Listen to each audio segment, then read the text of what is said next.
next guest says that European leaders only managed to, quote, muddle through in Brussels. He says that is not enough when faced with the debt crisis on the scale of Europe's problem. We also reserved some criticism for the leaders themselves, saying that the financial illiteracy remains, as ever, a hallmark of European economic policy. Well, the comments come from no less a source than Wolfgang Munchau, the co-founder of Euro Intelligence, and he joins me live now from Brussels. Welcome. Thank you so much for joining us, Wolfgang. Now, in terms of what you say is that, yes, they muddled through, but still, we weren't expecting much at all from this summit, and at least we got something. And I guess the speed at which we achieved it should be commendable. Well, absolutely. They certainly sprung a surprise. And it is a political deal, and we have to be clear about this. This is a deal. Some people thought there wouldn't be a deal. There is a deal.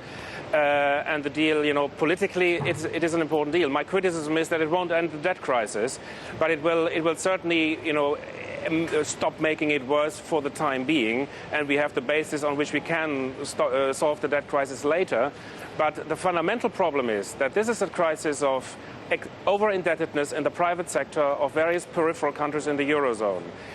This deal is focusing very much on competitiveness, on wages. These are sort of interesting or important issues in the long run, but they're not going to solve our crisis in the short run, which is a banking crisis. We need to restructure the banking system. We need to ensure deleverage the households and ensure that governments and states are solvent.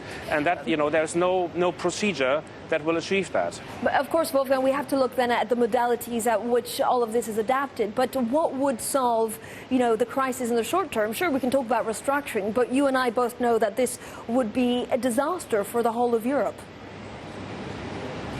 Well, I think you will need to start up a process of bank restructuring. That is something that needs to happen, and it needs to happen more seriously. Bank would need to be recapitalized. The second thing that would need to happen, in my view, is that we would need to get a way of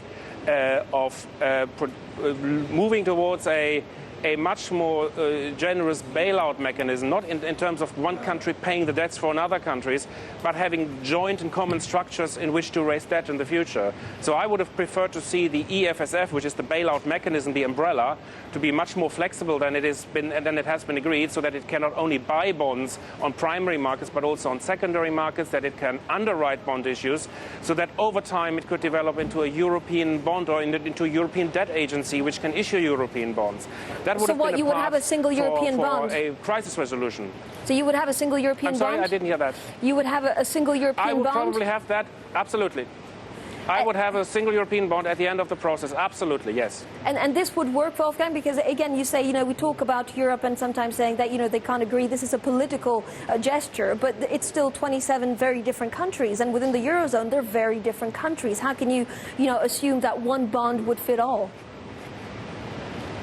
Well, the point is the point is not so much that one bond would fit all. The point is we have a crisis of very different debt levels and very different. You have debt crisis not everywhere, but you have it in Portugal, in Greece, and Ireland, but not in Germany and the Netherlands. If you take the Eurozone together, it is actually stronger in terms of public finances than the United States or United Kingdom.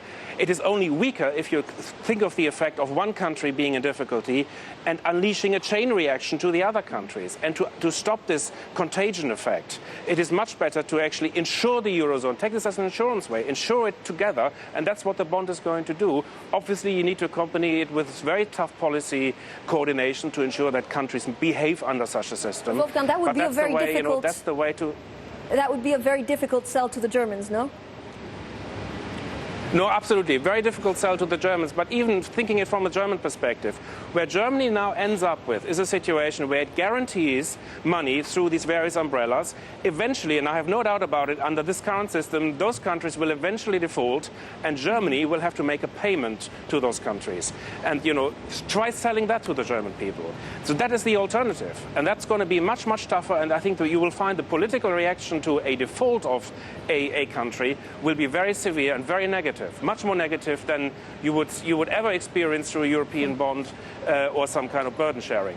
All right, Wolfgang, thank you so much. Wolfgang Munchau there.